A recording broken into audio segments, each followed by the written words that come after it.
आवाज महाराष्ट्राचा। आगामी महापालिका निवडणुकांसाठी भारतीय जनता पार्टीने जोरदार तयारी सुरू केली असून संघटन बांधणी, मायक्रो प्लॅनिंग आणि कार्यकर्त्यांच्या बळावर अब की बात सौ पार हे लक्ष्य गाठणार असल्याचा विश्वास भाजप आमदार शंकर जगताप यांनी व्यक्त केला आहे। आमदार जगताप यांनी म्हटलं आहे की पक्षश्रेष्ठींनी दिलेल्या आदेशानुसार महायुतीतर्फे पिंपरी चिंचवड शहरात ताकदवान आणि जनाधार असलेले उमेदवार देण्याची तयारी पूर्ण झाली आहे। मागील 10 वर्षात केंद्र, राज्य, महापालिका स्तरावर भाजपने केलेल्या विकास कामांमुळे नागरिकांचा विश्वास अधिक दृढ झाला असून हा विश्वास आगामी निवडणुकीत प्रचंड विजयाचं रूप घेईल। भाजपचे अनुशासन, शिस्त, संघटन, कार्यपद्धती हीच पक्षाची खरी ताकद असल्याचं ते म्हणाले आहे। पिंपरी चिंचवडकरांनी विकासाला नेहमीच प्राधान्य दिलेलं असून हा प्रवास येत्या निवडणुकीत अधिक वेगानं पुढे जाणार असल्याचा विश्वास त्यांनी व्यक्त केला। पिंपरी चिंचवड महापालिका निवडणुकीत भाजप पुन्हा एकदा भक्कम बहुमताने विजयी होईल आणि शहराचा सर्वांगीण विकास करण्यासाठी हा विजय अत्यंत महत्त्वाचा आहे, असंही आमदार शंकर जगताप यांनी स्पष्ट केले।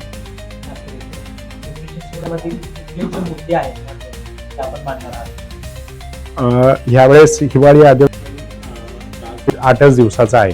8 दिवसाचा असताना सुद्धा शहरातील ज्या काही प्रमुख अडचणी आहेत, मग वाहतुकीचा प्रश्न असेल, पाण्याचा प्रश्न असेल किंवा बाकीच्या ज्या काही सुरक्षिततेचा विषय आहे आणि मुलांच्या सुरक्षिततेचा, असे महिलांच्या सुरक्षिततेचे असे अनेक प्रश्न, म्हणजे जवळपास मी एक 17 लक्षवेधी आहेत, उपसूचना काही आहेत, प्रश्न उत्तराच्या तासामध्ये प्रश्न आहेत, असे सर्वांगीण चा विचार, मेट्रोच्या बाबतचे प्रश्न असतील, पाणी पुरवठ्याचे असतील, जे पाहिजे, मेट्रोची जे विस्तार करायचा आहे त्याच्याबाबतचे पण प्रश्न मी या अधिवेशनामध्ये मांडलेले आहे।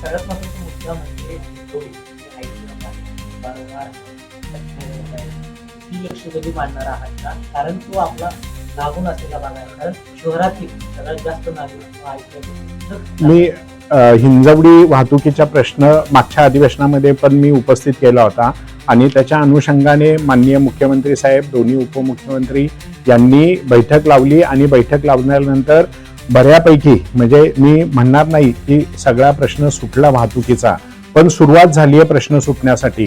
जिथे जिथे एन्क्रोचमेंट होतं ते आता कमी झालेत, जिथे रस्ते करायचे होते तिथे MIDC असेल, PMRD असेल, दोन्ही महापालिका असेल, संयुक्त बैठक झाली आणि बैठकीला विभागीय आयुक्तांना त्याचे सगळे अधिकार दिले आणि त्या अनुषंगाने नवीन आता आपण पाहिलं आणि मेट्रोचं जे काम चालू आहे तिथं वाहतूक कोंडी होत होती, ते मेट्रो असे सगळे मिळून रस्ते रुंदीकरण असेल, जिथे एन्क्रोचमेंट आहे ते एन्क्रोचमेंट काढणं असेल, अशा गोष्टी चालू झालेल्या आहेत। त्यामुळं हिंजवडीचा प्रश्न मागच्या अधिवेशनात मांडलेला आहे आणि आत्ताही उर्वरित मांडलेला आहे।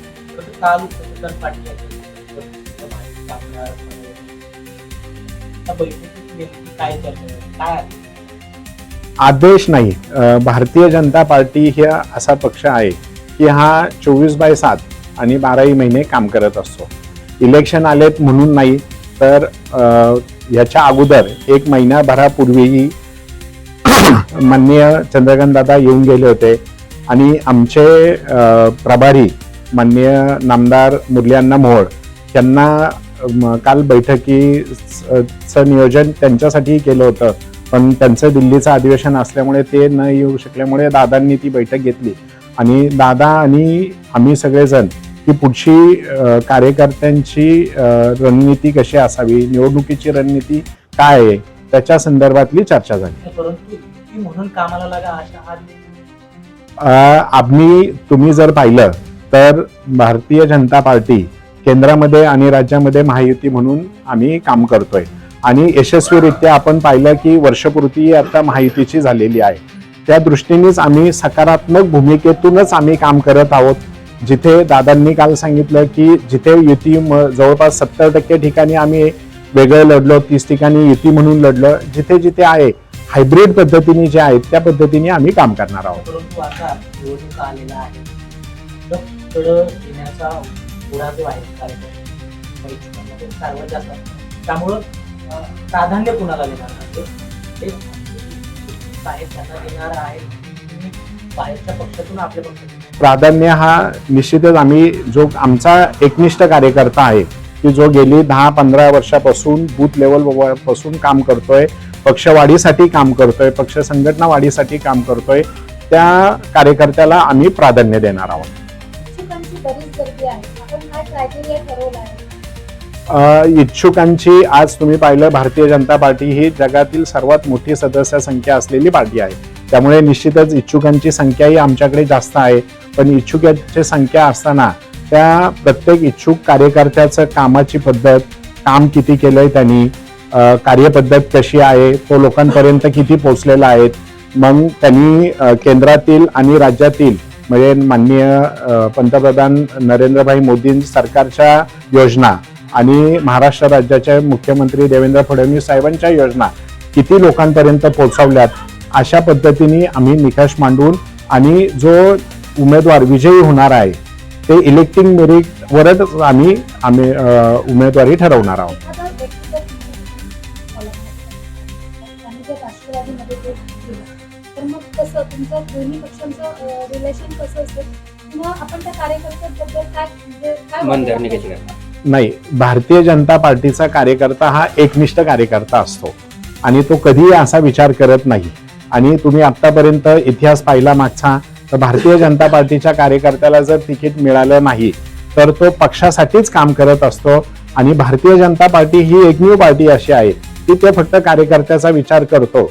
आणि आपण म्हणूनच मी माझ्यासारख्या कार्यकर्त्याचं सांगितलं की पोटनिवडणुकीमध्ये मला थांबायला सांगितलेलं असताना मी थांबलो, पक्षाचं काम केलं, पक्षाचा आमदार निवडून आणला.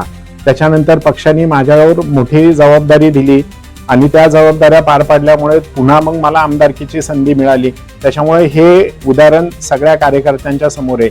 त्याच्यामुळे कार्यकर्ता हा निश्चितच पक्ष सोडून जाणार नाही. पुणे तसेच पिंपरी चिंचवड आणि महाराष्ट्रातील महत्त्वाच्या आणि ताज्या बातम्या पाहण्यासाठी महाराष्ट्र 18 न्यूज चॅनलला यूट्यूबवर सबस्क्राईब करा आणि बेल आयकॉन प्रेस करा.